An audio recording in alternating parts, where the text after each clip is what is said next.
perkara yang selama ini terjadi? Siapa dulu nih yang jawab? Bebas. Aku Puas, dulu. puas banget. Jadi kita lebih tahu apa yang boleh kita lakukan, apa yang tidak boleh kita lakukan, apa yang melanggar, apa yang tidak melanggar. Nah itu aja. Dr. Richard. Kalau dari Dr. Richard, Saya pikir ini suatu gebrakan yang luar biasa ya, apalagi ini dilakukan dari 100 hari kerja Ketua BPOM yang baru. Saya puas sekali sih, ini salah satu langkah transparansi awal BPOM yang luar biasa. Saya juga kemarin sudah memutuskan untuk berhenti mereview skincare abal-abal, bukan mereview semua skincare ya. Skincare saya sendiri ya, kenapa saya harus berhenti review ya, atau skincare yang aman kenapa harus saya berhenti review. Tapi skincare berbahaya, saya pikir saya tidak berhak untuk melakukan review tersebut. Dan ketika saya lihat Ketua BPOM yang baru, ini suatu langkah awal yang luar biasa dan saya ikhlas untuk berhenti, untuk pensiun, untuk review karena BPOM-nya sudah luar biasa sekali. Dr. Richard, tadi momen haru Dr. Richard meminta maaf dan mengembalikan bahwa tupoksinya balik lagi ke BPOM. Setelah sebelumnya 7 tahun, Dr. Richard pionir mereview skincare yang mungkin berbahaya, itu gimana dok sampai bisa tertutup gitu? Ya sekali lagi, saya sampai beberapa bulan terakhir saya masih berpikir apa yang saya lakukan itu benar ya, karena saya itu pengen kasih edukasi ke masyarakat, pengen kasih tahu ke masyarakat yang mana yang benar, yang mana yang salah, dan cukup berhasil. Masyarakat tuh cukup tahu skincare yang merkuri bagaimana, penyalahgunaan hidroquinone bagaimana. Harus 7 tahun kalian coba lihat, masyarakat tuh tahu ini skincare abal-abal. Dulu nggak ada yang tahu. Iya benar. Orang tuh nggak ada yang tahu bahwa ini etiket biru abal-abal. Sekarang orang sudah tahu semuanya. Tapi sekali lagi setelah saya renungkan karena banyak huru-hara ini terjadi, ternyata ini bukan tugas saya, ini adalah tugas BPOM. Dan ketika tugas saya diambil oleh orang lain, ditiru oleh orang lain, dan tidak sesuai dengan topoksinya, akhirnya huru-hara seperti ini yang terjadi. Mohon maaf ya, kalian boleh lihat, yang dulu jualan skincare abal-abal, ini tanpa menyinggung siapapun ya.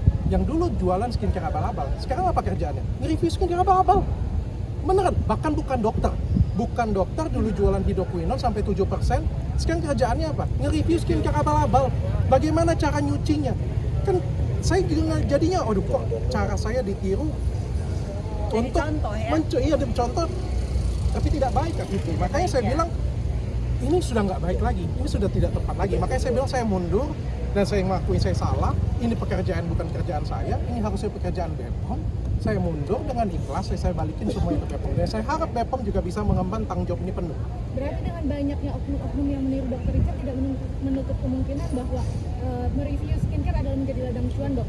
Bukan review skincare jadi ladang cuan. Review skincare itu membuat seolah-olah kita itu hati-hati ya. Review skincare itu bisa titipan. Titipan untuk menghancurin pesaing.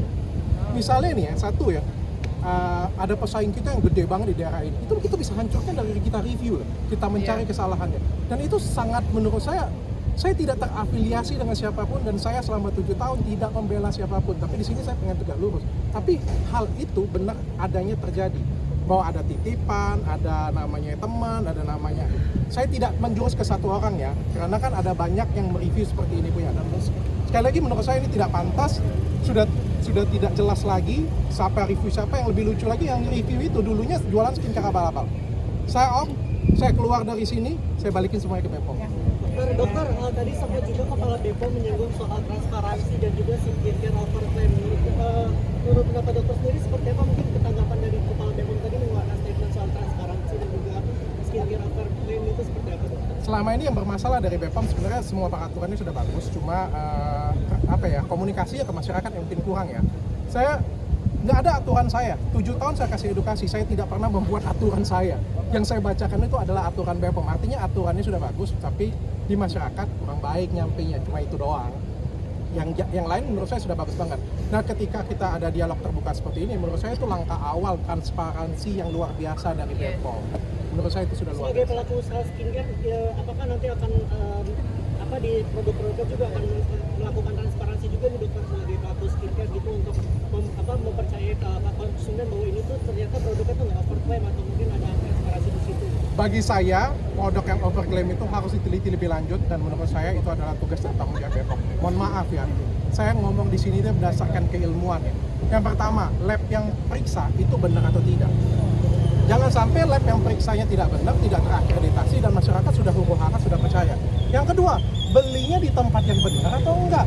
Jangan beli di tempat yang enggak benar, terus diklaim ke brand kita, itu kan jadi salah. Saya pun jadi reviewer, itu sangat berhati-hati sekali. Dan yang paling pas untuk mereview ini semua BPOM. BPOM kalau beli itu pasti di tempat platform resmi. Yang kedua, BPOM kalau menemukan kekurangan kesalahan, BPOM selalu mengajak diskusi dua arah. Benar. Apa ini kurangnya? Kenapa seperti Benar. ini? Diskusi Ditanya. dulu. Ditanya loh. Jadi ditanyain, sekali lagi saya nggak bela siapapun ya. Ditanyain, dan ini kan tidak dua arah. Review pribadi ini kan tendensius dan tidak dua arah. Makanya saya bilang, satu-satunya yang berhak untuk pemeriksaan adalah BPOM. Satu-satunya yang berhak nangkap maling adalah polisi. Gak ada tuh cerita influencer nangkap maling, gak ada cerita.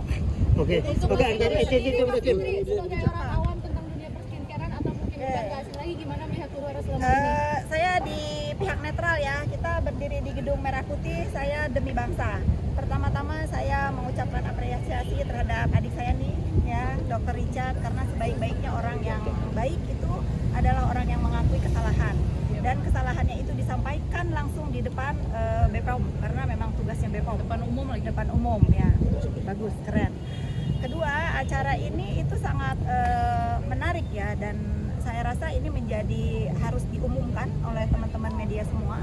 Jangan masyarakat terprovokasi oleh oknum-oknum yang sering mereview tanpa aturan. Seperti Bapak BPOM tadi katakan bahwa sesuai undang-undang yang berhak dan memeriksa dan mengumumkan itu adalah Badan BPOM. Gitu ya. Oke, Kak Fitri tadi sebelum datang. Soal pemerasan tadi ada indikasi Rabu lalu karena ada laporan pengaduan ke Bepom. Saya izin, saya pulang, ada podcast lagi. Sekali lagi saya profesional, tidak terafiliasi dengan pihak manapun. Kalau pemerasan nanti Saya pamit ya. pihak Saya Bapak pamit kepolisian semuanya. aja nanti yang menjelaskan nanti. Tunggu waktunya aja. Nanti dijawab Ya, sama ya. Pihak kepolisian aja ya Terkait semuanya. Kak Sheila kemarin mention salah satu mungkin kerabat lama Kak Sheila yang kemarin pernah bersamaan, itu maksudnya apa Kak? Atau memang dalang sesungguhnya itu? Oh, dalam sesungguhnya. Itu hanya cerita. Pokoknya Gitu ya. tentang kasus pemerasan nanti biar kepolisian yang akan mengumumkan semuanya ke media. Nah, Sheila berarti sudah resmi melaporkan, sudah resmi. Udah diproses. Semoga Sudah ada sudah ada yang melaporkan semuanya. Pokoknya kalian tunggu aja prosesnya. Lapor di mana? Lapor di mana, Kak? Lapor di mana? Skincare sempat di-mention di notif besar banget, menelan kerugian berapa kira-kira Kak? Aduh, banyak banget ya kerugiannya, tapi Ini insya Allah. Pemerasannya 500M. Aduh, 500M besar ya ternyata ya. Aduh, bukan besar ternyata lagi ya, memang besar banget. Pokoknya kalian tunggu aja kalau kasus pemerasannya nanti akan diumumkan sama pihak kepolisian. Artinya gini ya teman-teman ya, artinya begini ya, kita harus lebih hati-hati dalam menyimak, memperhatikan apapun yang ada di dunia maya. Iya. Apakah tujuannya untuk masyarakat atau untuk pribadi, itu ya. Kalau sekarang memang diduga ada hal-hal yang di luar konteks untuk masyarakat, teman-teman harus bersabar karena memang sudah ada menurut informasi ada yang membawa masalah ini ke pihak berwajib. Itu ya sayang ya, sudah. Kak Fitri tadi sebelum datang ke sini sempat bikin Salah satu status. brand owner. Ya, salah Sempat satu bikin status brand juga owner buat yang nggak kita, bisa artinya disebutkan namanya, seperti ya. apa, Kak Fitri? Iya, Laporannya per kapan itu? Di mana Kak? Ya, laporannya per kapan dan di mana? Sampai akhirnya Kak Fitri sampai akhirnya terpancing emosi dan memutuskan speak up, gimana Kak Saya Fitri? tidak pernah terpancing emosi saya. Kalau saya huru-hara di dunia maya itu saya demi anak saya, ya.